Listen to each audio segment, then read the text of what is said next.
I would have hoped that I do this video properly seated and relaxed, and hoping that I'm clearly audible, and not doing it at this time of the night or day.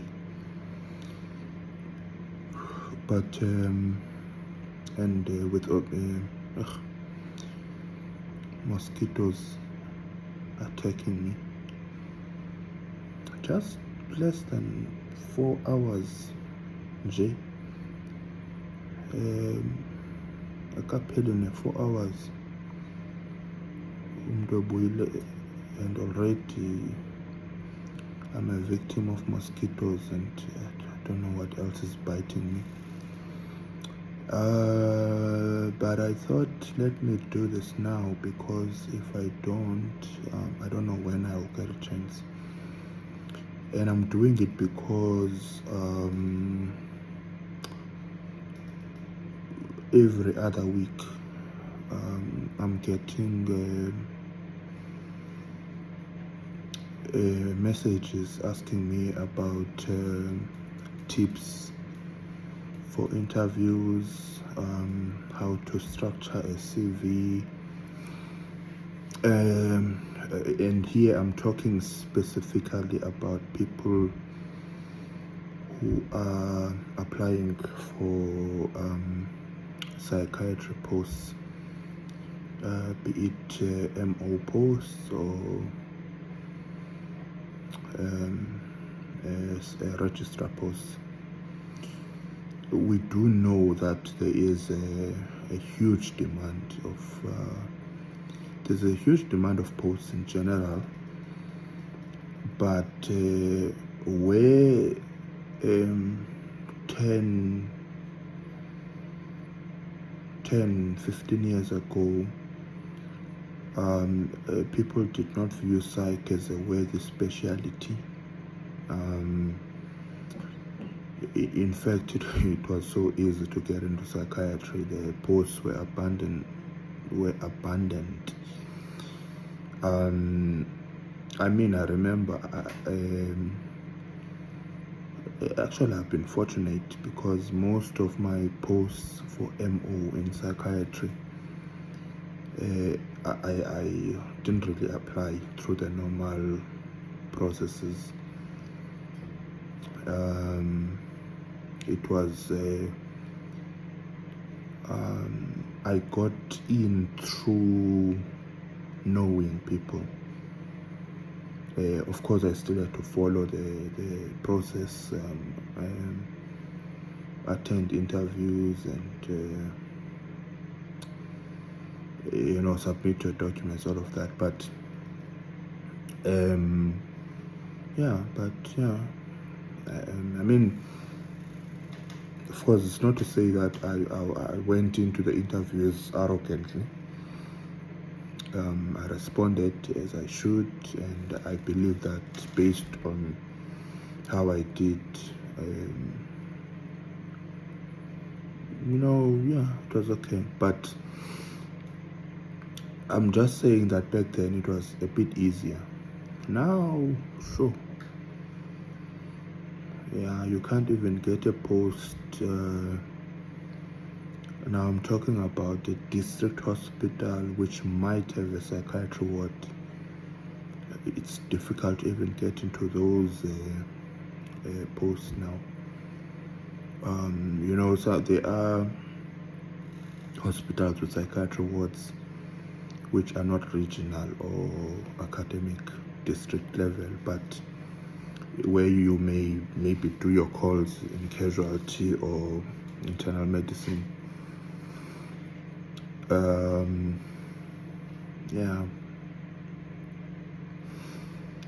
So now there's a huge demand, and the reason why I decided to do this video,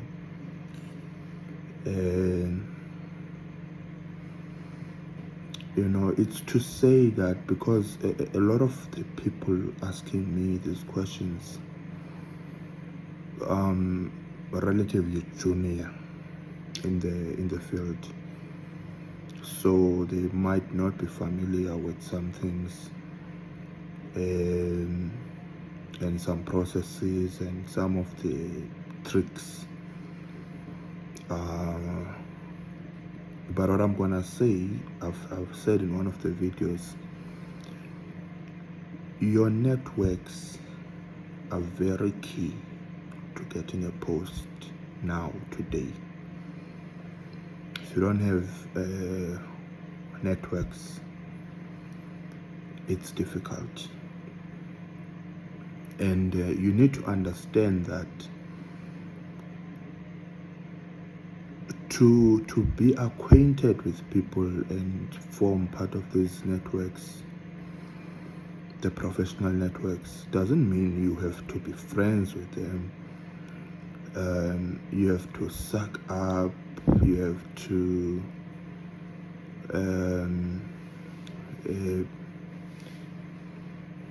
hype them up. Don't need to do those things. You just be you, but the you that you must be must be a person that when a person interacts with,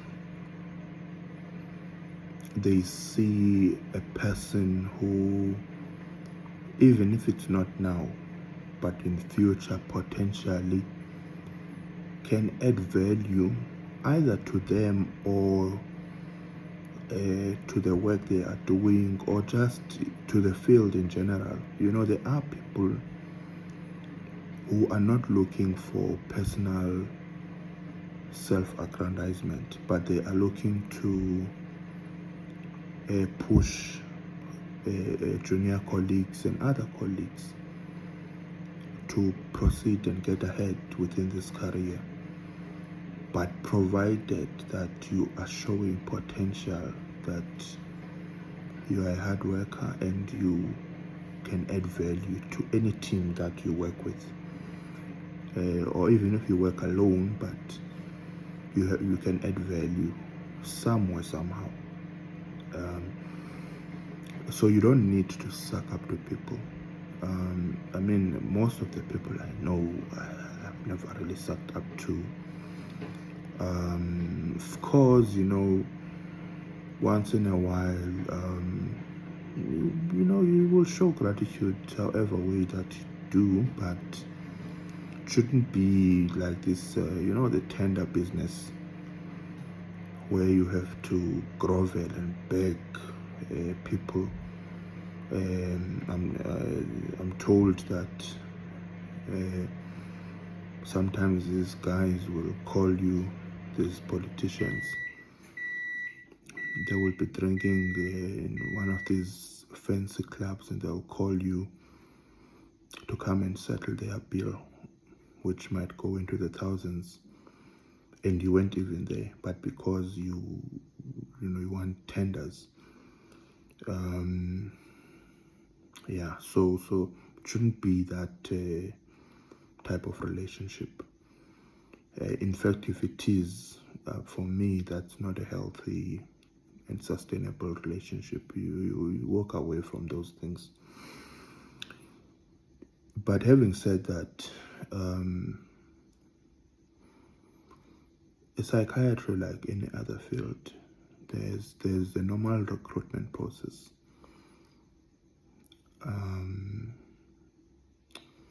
You apply like everyone else, especially now. Very difficult to get a post where you are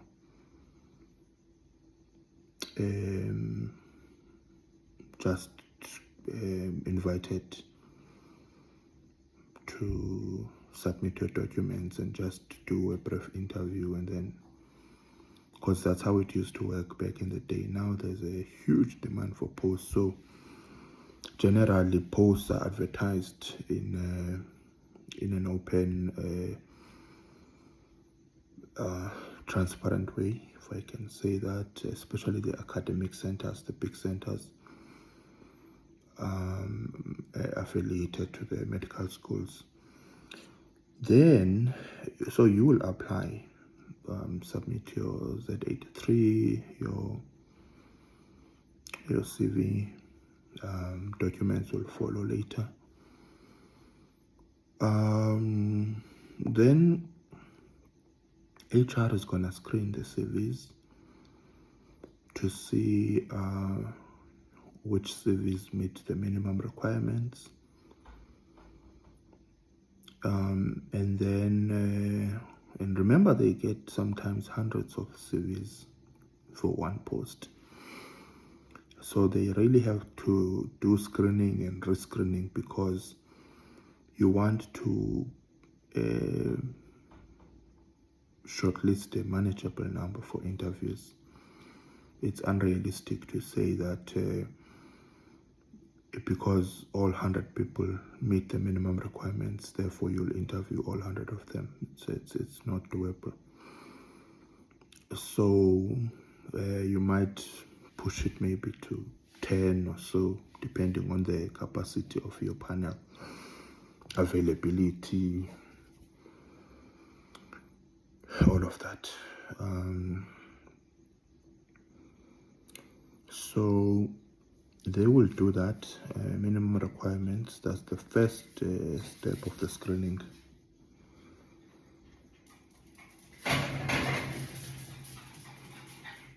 That's the first step of the screening. The second step, remember now, it will they will say minimum requirements,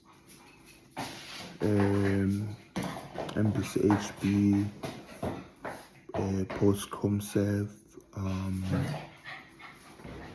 independent practitioner registration with HPCSA, current registration. Then they might say, so those are the minimum requirements. Then they might say experience in psychiatry 6 months or 1 year will be an added advantage. A diploma in mental health will be an added advantage. If it's a reg post, they will say primaries as well.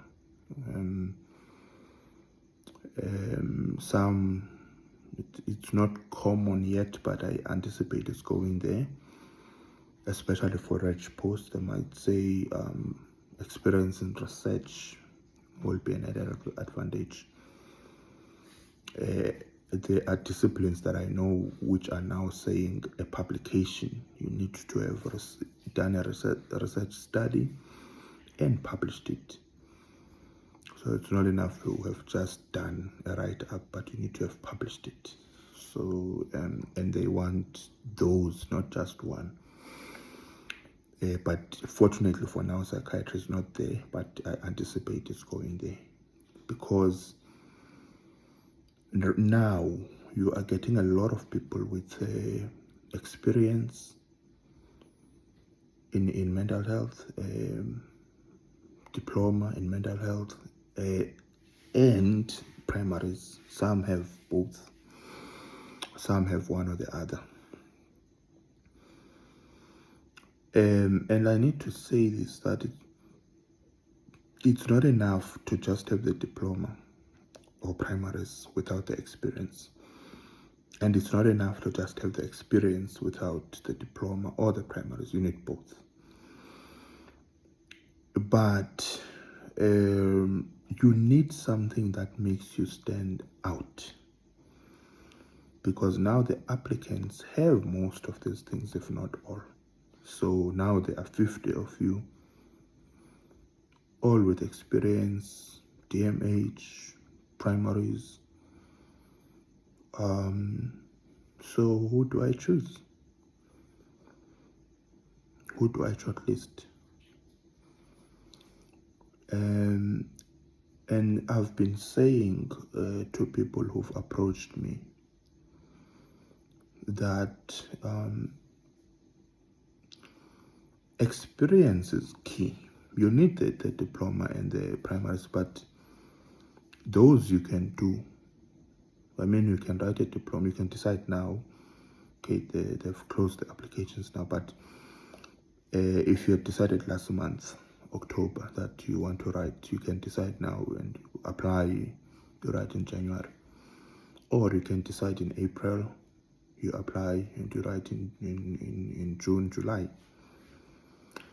Same with the diploma. Diploma you can only write in the second semester. They only do it in second semester. So you can decide in March, April to apply and you write. So those are once-off events. But experience you need over time, you gain over time. And you can't really go back in time or say you are going to fast forward time so that you have 2 years experience.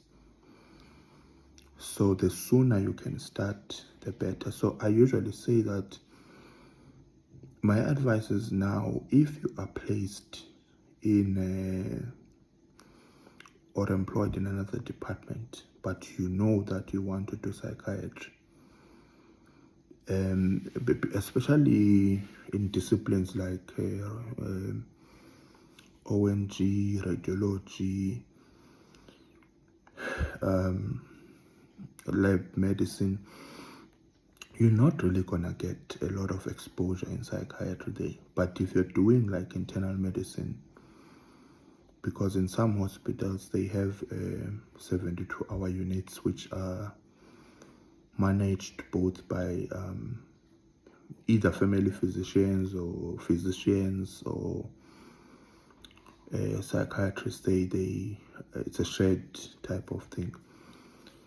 So if you are in one of those disciplines like family medicine or internal medicine, you can get some exposure in psychiatry, and then it would be important to highlight that in your CV, the kind of psych cases you dealt with. And I would go even further to find some way of partaking in the activities of the psych department. Whenever I have time, you make arrangements with the head of the unit in wherever you are working. You go there in your spare time because that's what you want. And sometimes that's how you form networks, because if you go there and you impress those people, when there's a post, they call you to apply. They tell you, that we've got an opening coming up, submit your documents. That's how it happens. Failing which, you can try and link up with a psychiatrist in private, but you will not be working there for money. You'll just be working for experience. So though the nature of their work is not really academic, but if you get a passionate psychiatrist, they will, and they see you are taking an initiative, you are serious about this, they can teach. So it's important to think outside the box, be creative, use whatever is at your disposal. There are also NPOs, NGOs that deal with mental health. You can volunteer there, take part in community outreach projects, initiatives by your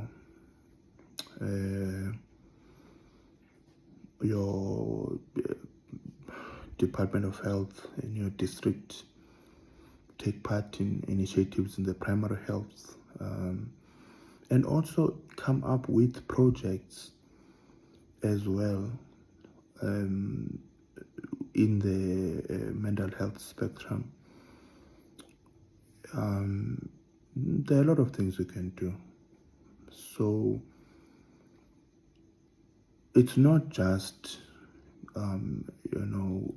being employed in psychiatry department or a psychiatry unit. You if you are not employed there, do find ways of getting some exposure. If you are employed in a psychiatry department or unit, find creative ways. Think of things that you can do that will beef up your CV, because some units, they don't have academic activities. Come up with those things, suggestions. Do that in your unit. Start those things, those presentations, those discussions. Link up with MOs and registrars in other hospitals or academic circuits, and have those academic discussions. Go out there. The reason why I was able to get away with a lot without having a postgrad qualification in psychiatry, which is a diploma or any other thing, it's because of my exposure.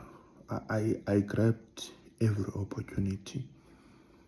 I worked in a mine hospital. It was a general hospital, and when we were asked to divide ourselves and run clinics, specialist clinics, they were not really specialist clinics in the true sense of the word, but you would decide, I'll see ENT cases on Tuesday, Thursday at this time.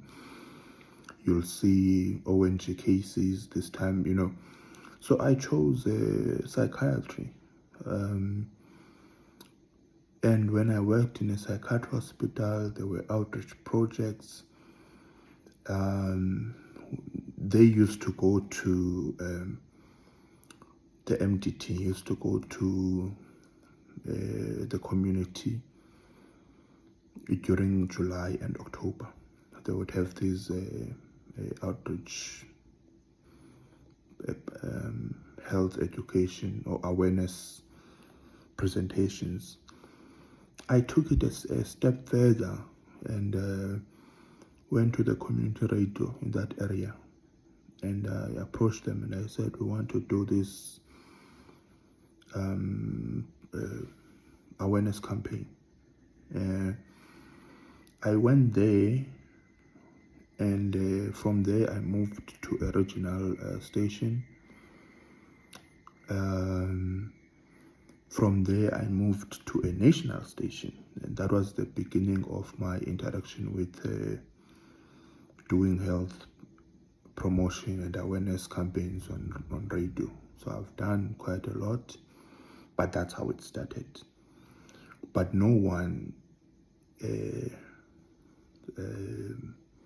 told me to do that. It was just something that I thought of at the time and thought, well, let me try. I don't have to try.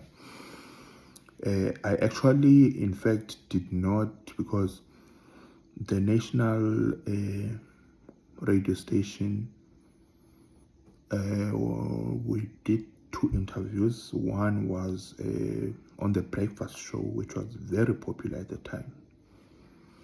Very, very popular. On Umhlobo Wenene, which is an Eastern Cape based, but it's national. But I didn't do that interview. I gave it to one of my colleagues to do,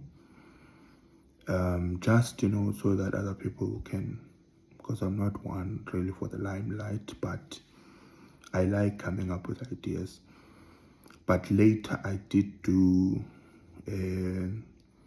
another interview of a same station, but it's more chilled. It's not, breakfast shows are like high-paced, fast-paced, a lot of energy required there,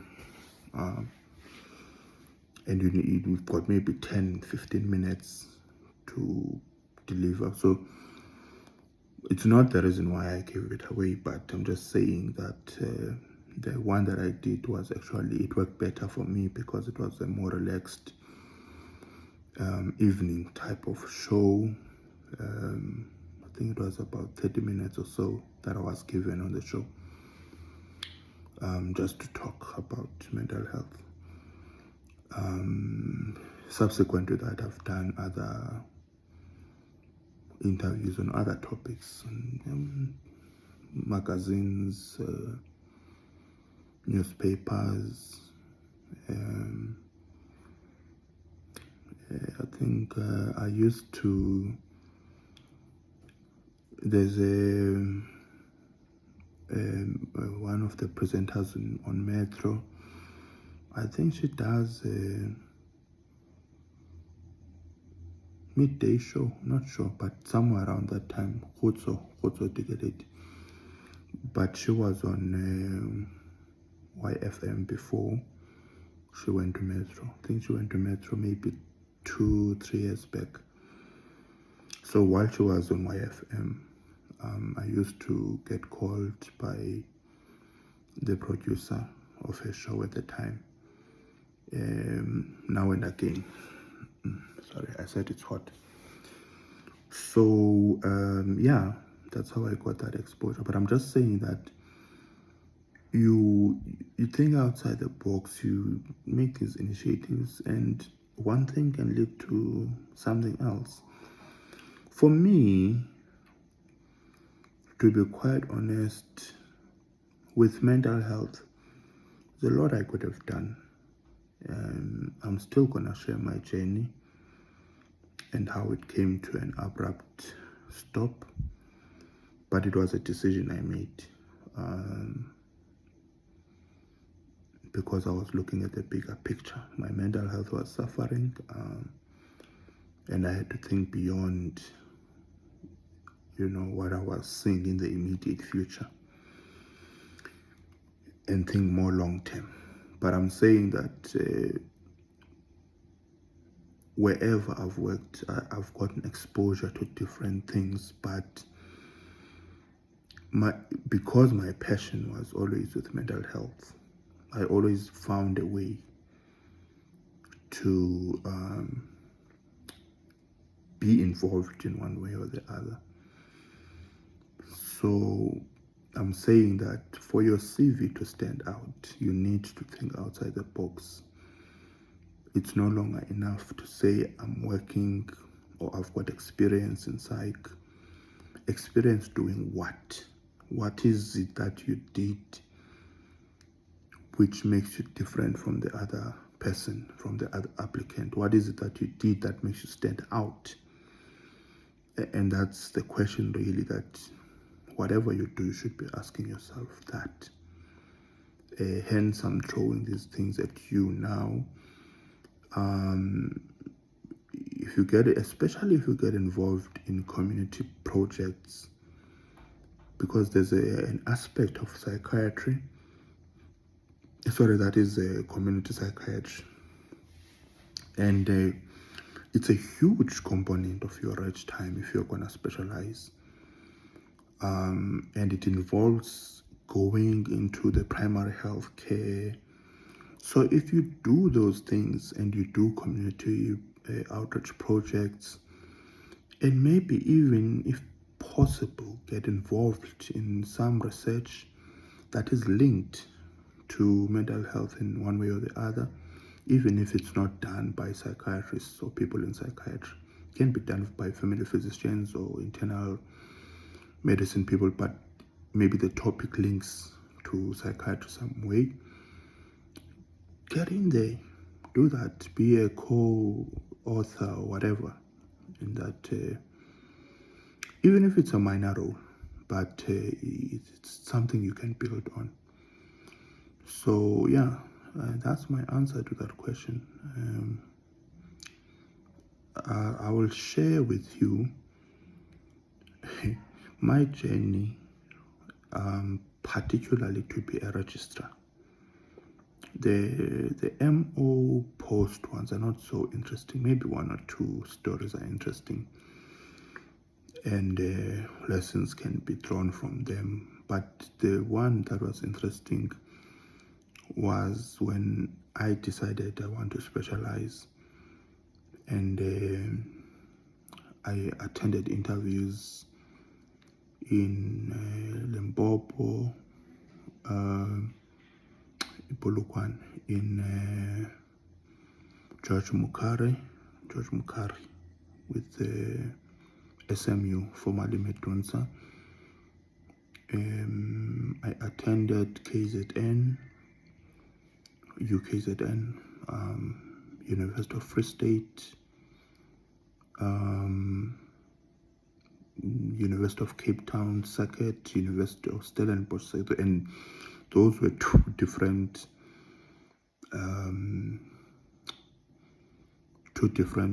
interview processes. The more interesting ones were actually the UKZN ones and the Cape Town ones, because UKZN we did the interviews. I don't know how many of us, but there were quite a number of us. We did the interviews. 2-3 weeks later, they call us and say they are redoing, and we were cruising nicely with those ones, the first round. They said they are redoing them and we're still interested. I wanted a post, so I said yes. I had to travel again from Joburg to from Pretoria to Durban. But I'll get into that some other time. The Cape Town ones, so I get invited to, I had applied both for Stellenbosch and UCT. I didn't know how it worked. So I get invited to Stellenbosch interviews. It was a mess. But I know one interview I was driving, and I was still driving from Pretoria, but I think I'd passed through East London or something home. The other one, I was in Durban. I don't know what I was doing in Durban. I was doing a lot of traveling, trying this and that, but I was in Durban, and I had driven to Durban from Pretoria because I was staying in Centurion, so I'd driven to Durban, and I was there for a few days, but I had to fly to Cape Town to do that interview and fly back to Durban, then drive to, so it was a mess. But what happened is I went to Stellenbosch, did the interview, felt like murder. It felt like we were in an OSCE. It wasn't your typical questions that we used to get at the time. Now it's become a norm. They give you clinical scenarios that are like tricky. We were not used to that at the time. So it felt like murder. We did the interview.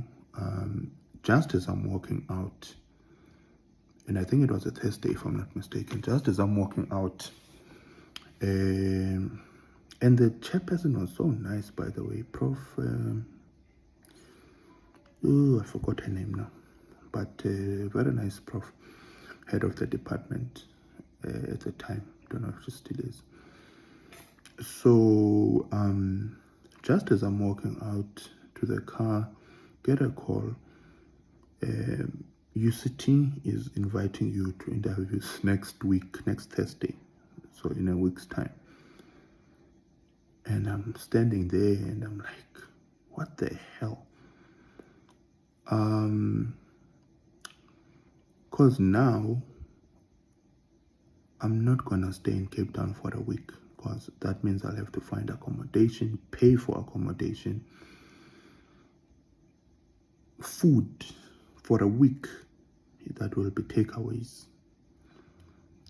And Cape Town is not my favorite city in, So I was gonna be shacked up in a hotel for a week doing, I mean, I know a lot of people in Cape Town, but I wasn't gonna be gallivanting and all of that. So I felt it's, so I had to go back and then come back the following week. And the funny thing is that a couple of the people that I had met at Stellenbosch, we met up again in the UCT circuit interviews, but the UCT ones were nicer, so we walked out of there smiling at least. So but I'll share more about that, and I think when I share that my journey with psychiatry, from accidentally landing up inside, because I had never planned to work in a psychiatry unit ever. I sort of liked psychiatry in school, but not enough to specialize in it. So how I ended up in mental health, and I kept living and coming back until I decided to specialize. So yeah, it was an interesting journey. I can't say it's over, because I do get days when I feel like, when I see posts, especially here, this side in Gauteng, particularly Pretoria, because I like Pretoria, and I always thought that if I specialized, it would be at Medunsa. I don't know why, but yeah. So it was an interesting journey, but yeah, we'll see how it unfolds in the future.